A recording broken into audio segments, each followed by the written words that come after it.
From WLWT, this is Issues. Hello, welcome to Issues. I'm Jan-Michele Lemon Kearney of Such Communications and the Cincinnati Herald. There's a lot going on. Now, you know it's March, so if you're in business, that means you're thinking about taxes. A little bit later, we're going to talk to Stevie Flame about some tax credits that, you know, there's a good chance you've never heard of them and you really need to know.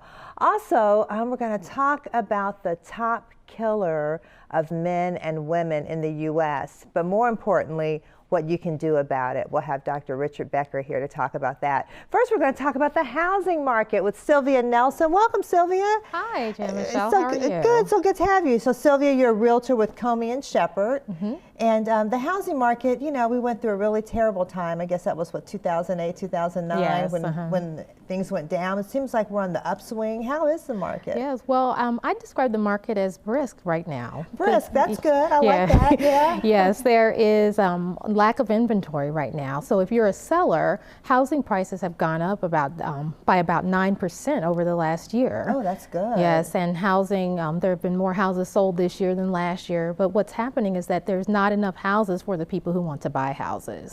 And so now we are in a seller's market. Oh, okay. Yeah. So if you're a buyer, that's not as good because that means prices are up. Yes, but if you are connected with a real estate agent, then that can help you find a house more quickly. Okay. What's happening, I know that a lot of buyers will look at Zillow and look at Trulia, and they'll see that there might be a house there, but then when they contact the realtor, that house is gone. And what's happening is that agents know when someone is going to sell, and so we'll talk, and then we know that I have a buyer that this may be a perfect fit for, and we make that match even before the house may hit the market. You know, that's a really good point because a lot of people, not a lot, but some people want to bypass the realtor. The problem is the realtors have all the inside information, right, and sometimes they know about houses that are about to go on the market, and they can sell that house before it even goes on the market. Yes. So it's really good, and you know, I'm a realtor also, so I'm not doing too much of real estate right now, but I just want to say I know this from experience that it's really good. So, and you're at Comey and Shepherd, so we're encouraging people to call you. Yes. So don't try to do it yourself. And you know, the realtor has a lot of good information. Yes, we do. Yes. So now, let's talk about the seller. If you're a seller, what do you do to kind of get ready to sell? Yes. Well, the first thing is really getting a real estate review, and I would have a realtor come by and tell you what they think a range of your house could be worth, because just because a house down the street sold for this price, it may be based on condition, and so you have to kind of look at the entire landscape, and a realtor who knows your neighborhood and knows the houses in your neighborhood will be helpful. And then I was going to say that's another good reason to call you, because sometimes people say, oh, well, you know, my neighbor sold for this much, I'm going to sell for this much, and you can come and evaluate their home and say, you know, here's some things you need to do to really get up to that level. Yes, so, exactly. And the other thing I say, even if you are not thinking about selling right now, if you're selling in the next, call it 3 to 5 years, it's important to start the process, start the conversation with the realtor so you can monitor home values. Also declutter, get your house, because if you live in a house a really long time, you accumulate more stuff than you think you do. Right. And is it true that when people come to buy, they need to be able to picture themselves in the house? So if you've got all your stuff in there and you've decorated it your way, they can't really picture it as their house. Exactly. Exactly. And then also keeping things updated, because it's easy to live in a house for a long time and it's like everything just looks the same, and if you don't go out and see, you don't know what current trends are. And then there are buyers that want some of the latest and greatest, and the more updated your house is, the more money you'll end up getting for it. That's a good point. And then you can also help the seller know if it's something they should invest in or not. Exactly. So that's important. Some people go and spend a ton of money, they're going to redo the kitchen and bathroom, and you might say, well, you know, you're not going to get that back, or you might get even more. Exactly. So they really need you to tell them that. Exactly. So now for the buyer, what kinds of things should a buyer look out for if you feel like you just have to buy now even though prices are up? Yes. Well, one thing is going to get pre-qualified and pre-approved, because that will help your negotiating power when you're in this situation where there is a lack of inventory, and so people who are accepting, the owner of of the house will want to know that you're able to buy the house. And then you'll also want to know how much house you can buy, because there's no use looking at a $200,000 house when you'll only qualify for $150,000. Right, and that's really, and I was going to say that's really important because buyers tend to go out and they find that home, that dream home, and then they make an offer, and then the seller goes, well, you know, are you qualified? Are you pre-qualified? And they're not, and they're like, forget it. We're not gonna wait to see whether you can afford it. We've got somebody else waiting. Right, so, exactly. And so, and getting that pre-approval will be key for you. And then at that point, and that process isn't hard. No, so, it's not. You call your local bank, and then they'll give you you give them some information, and they'll get that back to you, get you the pre-approval letter, and you'll have it in hand to go out with your realtor. Right. So you as a realtor could actually walk them through that and kind of hold their hand through it, because some people are nervous about that whole, dealing with the bank thing. Yeah. So. And there are a lot of first-time home buyer programs that are available, low down payment. I mean, you don't have to have 20% down, and there are even programs that will give you down payment assistance that you may not have to pay back. So that's great. So it's important to connect, because your realtor, I have all that information. I connect you with the resources that can get you wonderful. that. So working with you as a realtor just will make it so much easier for the buyer and the seller. Let's give people your number. Okay. So now the number I have, Sylvia, I think it's your office number at Comey and Shepherd, and it's 513-979-2671. Yes, that's We might have it on the screen, but there it is. Okay, so give us your number. Yeah, it's 513-979-2671. Okay, and you can call Sylvia Nelson at Comey and Shepherd, and the Nelson team. Yes. So you, Sam Nelson, and Shirlane Nelson are all working together. I think that's wonderful. Yes, that is great, and they're really. Shirlane and Sam are really experienced realtors, and they're so excited you're on that Nelson team, because you really have a lot of knowledge, and you've been doing really well. So we want to encourage people to call you. So again, it's 513-979-2671. Yes, that's Sylvia Nelson. Okay, you're going to have to come back, because we said in the summer there's a lot of housing buying and selling that goes on, and we want people to really be ready for that. So maybe in June we can schedule that. Okay, right, thanks, Sylvia. Good. Thanks for coming. All right, thank you. Stick with us. We'll be back in a moment with some Michael Bobo.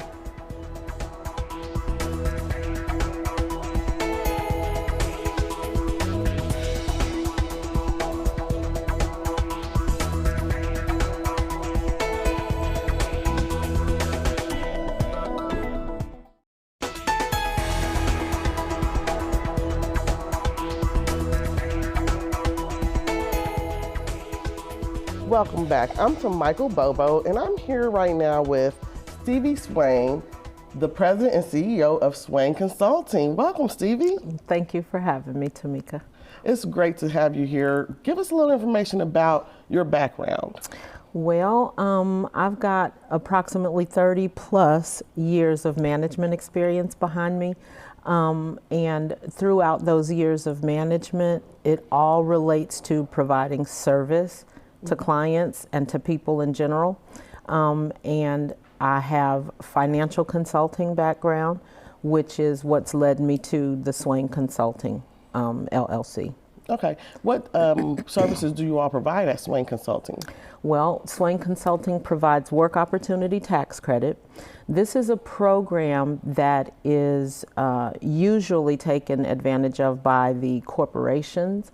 A lot of our small and medium companies have no idea that this program exists. In a year's time, the government spends over $1 billion a year paying out tax credits. And I was an operations manager for 5 years for a company. In my financial consulting background, I've had some business clients who have closed their doors to their business because they owed taxes. And I was talking to a business partner of mine in my women's organization who was asking me one day, what did you do before you got into financial consulting? And I told her about work opportunity tax credit. Well, I called it WOTC. She wanted to know what that was. So when I told her about it, she says, why aren't you doing that versus the other industry? And I heard her, but I didn't hear her.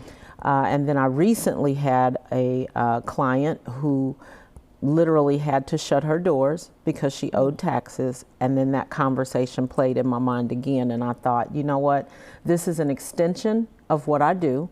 I can still be a financial consultant, but as it relates to my businesses, I need to be in a position to do something to help them so that they can stay in business. There is no limit to how large your company can be to utilize the program. Okay. And so my goal now is to make sure that Swain Consulting is out there pounding the pavement to educate, as I do in everything I do. I want to educate these companies, small, medium, and large. If you owe taxes at the end of the year, you should be taking advantage of this program just like the corporations do. That means you can have 1 employee, you can have 5 employees. It's not really a limit on how many employees you have. It does not matter how many employees you have now. Swain Consulting will offer classes to the smaller company, like the mom and pop companies that hire maybe 1 to 10. We'll teach them how to do it for themselves. The larger companies that hire, say, I'm going to go 11 to 100 a year and up, we work with those companies. Okay, and we have a few slides that we can look at so you can explain it more so people can actually see what we're talking about. Okay. Go ahead and explain this slide to us. The biggest tax credit is going to be for the companies that hire the veterans. You constantly hear about companies that are doing veteran job fairs.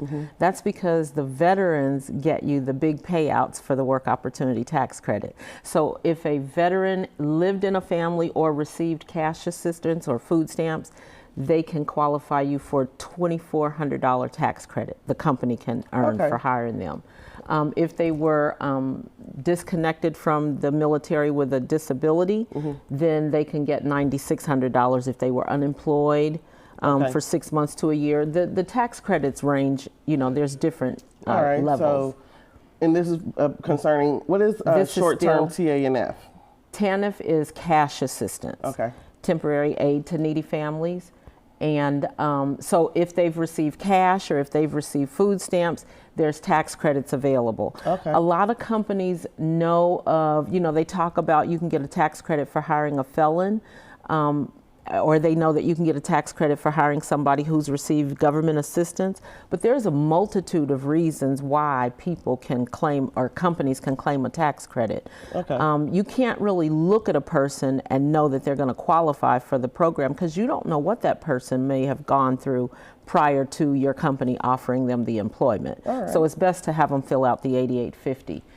You've got food stamp assistance. You can get $2,400. Well, the $2,400 category is our largest, right? Okay.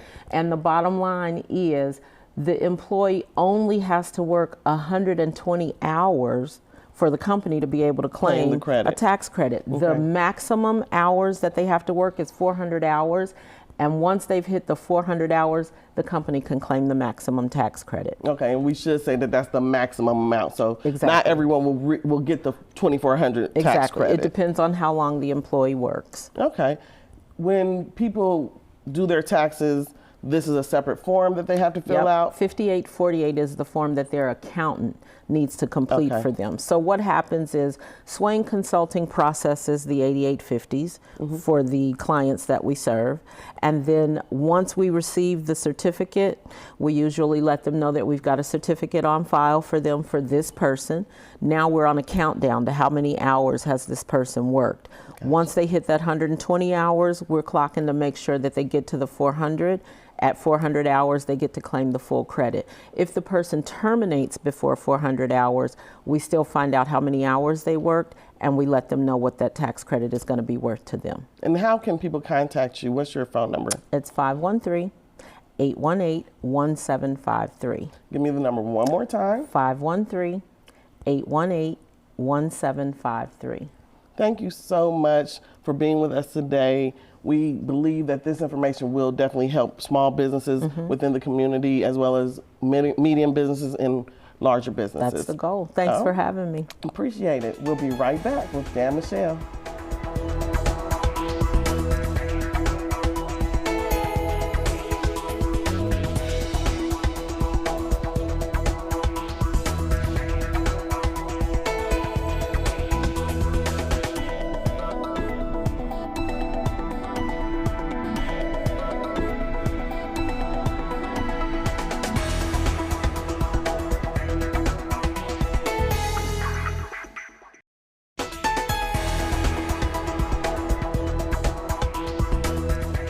Welcome back. Well, I told you we're going to talk about the top killer of men and women in the U.S., but more importantly, what you can do about it. We're not talking about cancer, and I think people are really surprised. So let me introduce Dr. Richard Becker, and you're a professor of medicine, UC Health, also director of the UC Heart, Lung, and Vascular Institute. That's correct. Welcome, Dr. Becker. So Thank people you. might have guessed now we're talking about heart disease. That's right. So the information you gave me, 1 in 4 deaths are caused by heart disease. Mm-hmm. So that's huge, and I think when we think about the top killer, we're always thinking about cancer. I know cancer is big, but heart disease, and it's preventable, right? So That's right. So tell us about that. What's going Yes. on? Yeah, what's going on with the heart disease issue? A heart disease that includes having heart attacks or stroke or some of the end results of high blood pressure is the number one killer, and it has been for decades.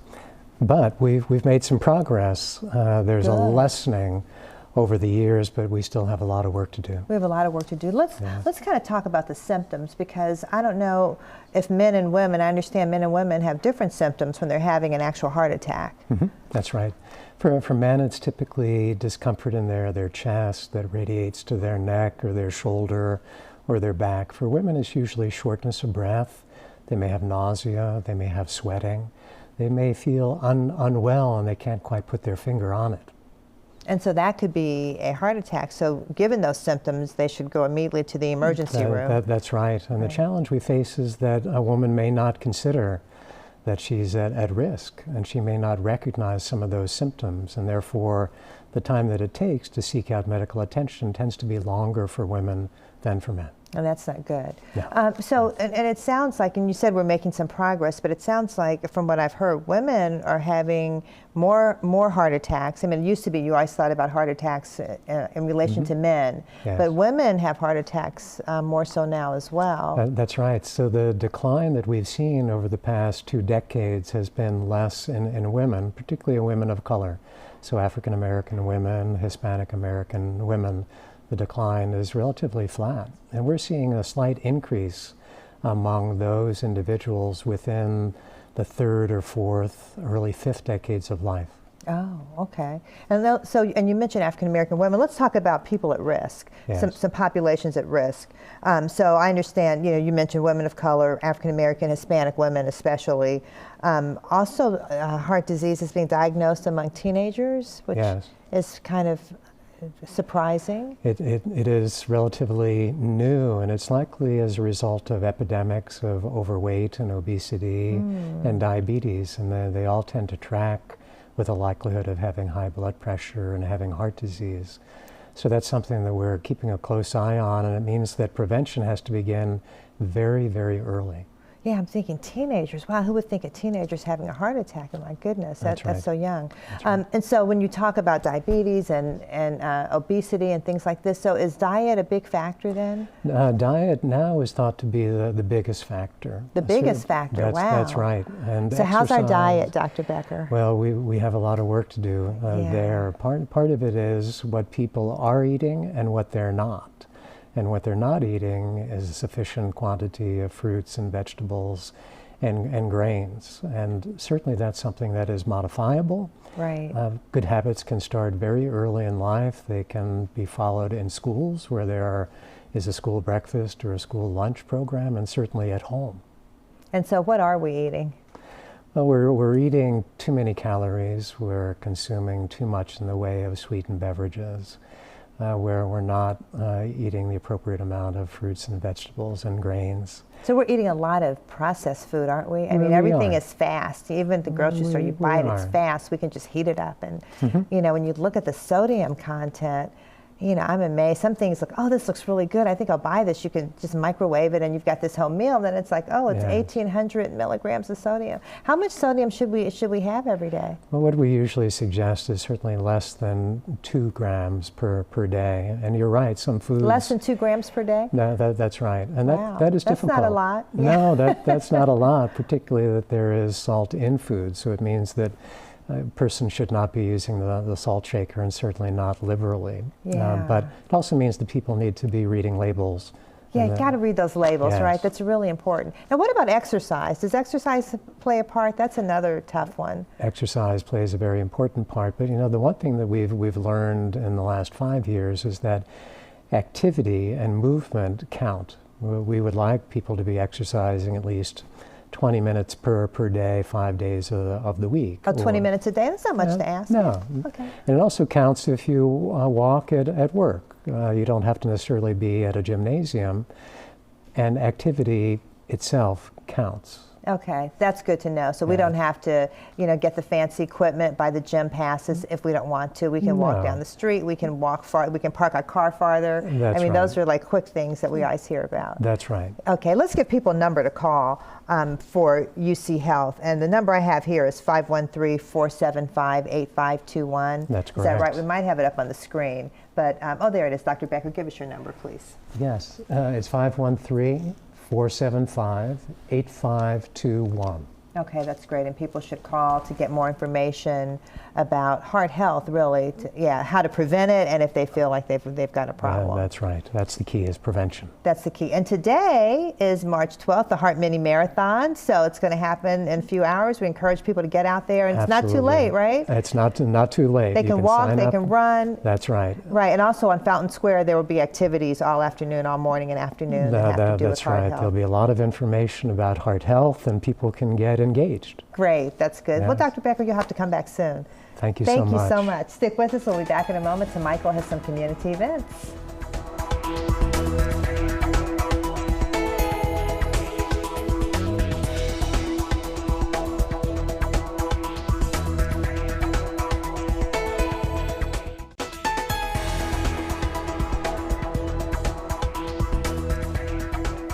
Welcome back. So Michael Bobo has some great events for you. First up, we have the Hope Bridal Show, the best little bridal show in town, Sunday, March 26th from 2 p.m. to 6 p.m. at the DoubleTree Suites located at 6300 East Kemper Road. This is free admission. For more information, call 851-4082. Next up is the 2017 Bride Awards, the Cincinnati Herald's Bride Awards, Friday, May 12th from 5:30 p.m. to 8:30 p.m. at the Anderson Pavilion located at 1582 West Galbraith Road. More information, call 919-9100. And last up is the 12th annual Lighting the Way Scholarship Fundraiser and Gala, Sunday, April 9th from 2 p.m. to 5 p.m. at Prime Cincinnati, located at 580 Walnut Street. Tickets are $65. RSVP to 772-KIDS. That's 772-5437, extension 1. Oh, I love Prime Cincinnati. It's one of my absolute favorite restaurants. It is a lot of fun. Okay, I should say the African American Chamber of Commerce is co-sponsoring the Bride Awards with us, so we encourage you to come and support our young stars, 18 to 30 years old. Have a great week. Stay safe and stay positive.